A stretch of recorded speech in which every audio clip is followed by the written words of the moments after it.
Kumasi Metropolitan Chief Executive, KMA Chief Executive, and I say your friend Mayor, don't want kind of mayor, even though your status no, you kind of mayor, but then you can't mayor, Emanaka ho. Zuba. And in the team, Echo ye, decongestion exercise. Ewo Asafo, interchange nase, Kokobo de Chiho. Slam be a wo me chere entabo dan ni ade, honom ne yanim se enyes proper settlement. Yanim. Se enye proper settlement. Nkofo bi ena omo akobo ntabo ne ade ena omo ete ho. Enti me kai pa se personally me ankasa nkasa me ni city engineer edi hu nkomo ebre bi bisa city engineer se na omo gu ho no omo permit se omo tena ho wan na di won kwotena ho city engineer ka kire me se asem no agye ne nsem ebro ne so enu nti yema ne kodai enu nti nanu ya esu yire ho asem ene yensiesie Ghana ho asem beto dwai ena keme empanifo etu anamon se omo kwa decongestion ho ti demolition exercise echo so omo bubu amanfo dan structures are illegal ho nyina no omo bubu no megidi ye se videos no ade a wankasa uhrebi enu nti se wohwe enema ekọ so ho no mo na at a point even security operatives are omo edi akire koye ebinum kra ye pram omo abo security operatives edi akire koye ye pram omo abo ema ebimpo eprepraye awu bisa ho se enti omen ye womi enti ye de mraya adwuma Yedemraya Juma Edin Kain Chief Executive Officer I can say Police Inspector bi oho ya ono ena abobo sa structures na sanko fuyi egum ya omo baba sibra na Ghana ha say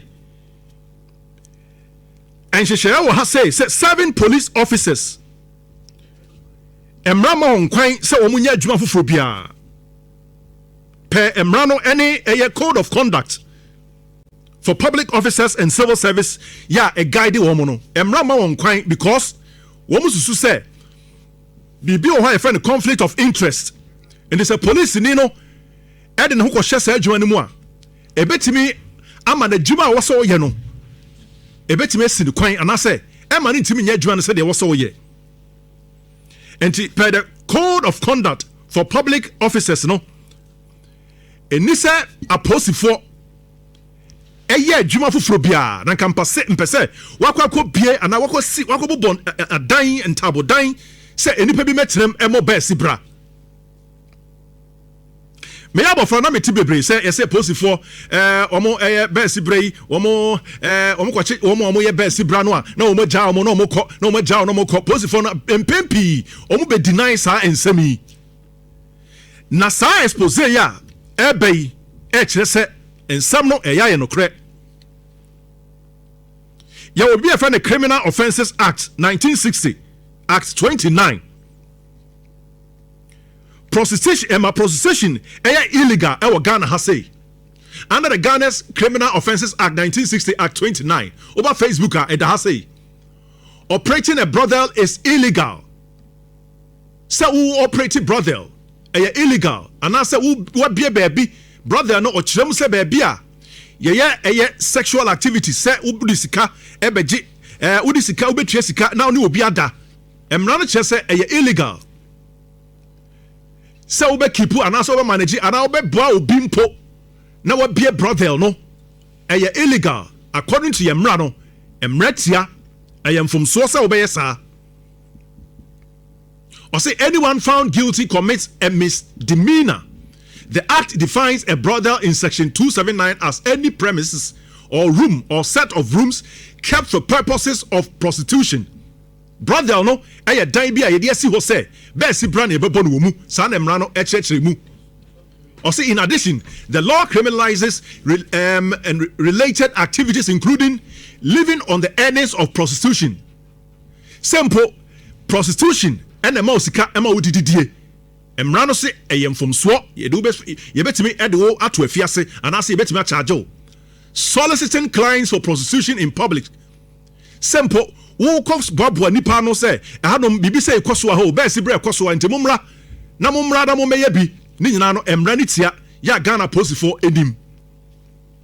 Emra ni tia na monim assemble si koforudua police for kwachi be si brafo ya bi. Na wo mkwachi wo mo no uba Facebook a wo he be si brafo yi wo mkwachi wo mo.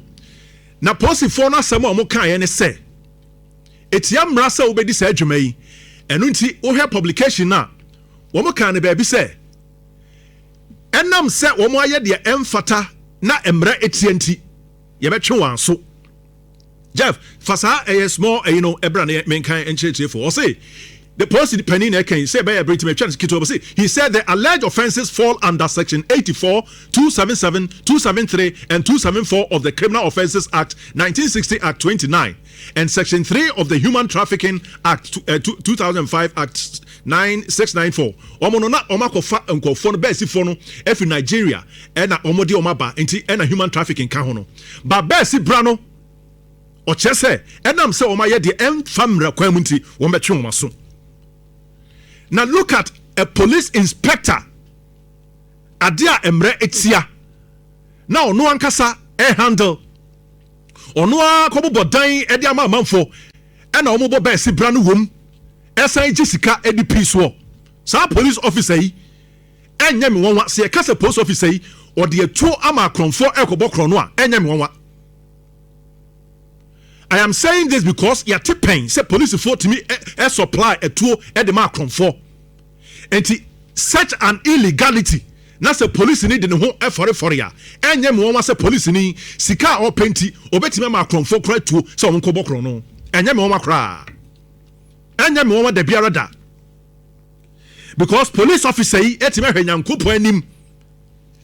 Etime edi sika edi abobo adan abo baby a eye illegal baby ani se nipa krampotena ena wasan so afa prostitute so onmra me adwuma na wagene hye ewo mu na wan wa se police ni te se dwumadie ne koso no eye demolition exercise ne koso no enka ontena ne ba bi mpo onsuro mfere asan so kra etumoto akoduru ho ubisa ho se yankasa ye mra no wo mo ye de emra na hye wonsam se wonfa nya adwuma no ekwan bia no mo fa so a mo de mra na ye adwuma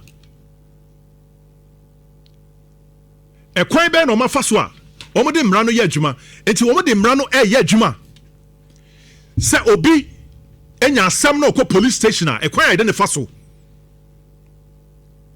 These police officers are meant to protect us, but hwe se omo ankasa ade na omo se enye no eno omo de omo agim abrante bi e fa no duaboken keka asam bi mra bi and the police for you, also allegedly engaged in prostitution. I'm a police for Cochino. A raya a doom post Nico Bon Tuno, and somewhere better Jano near to say, now only posting no ever any business be. Ya na at a chance soon, young person about to just say, Nina Kahubi, and at the course. And Tisa Semwa came a chief executive at their 2J. And who here papa say or mine no ye hwe ye because one more emrane hye omo nsem no say no mo de mra no eye. Are they protecting us? Emrane say omo mo ye ho ban enu nti say omo de mra no a eni say ade a eni say me ye say police inspector na mu eye bia na say me dachi e wo hen minu mienu eni e dachi mo. Well, Eugene, Ewa Hase. Samson Ofori so Ewa Hai. Eugene.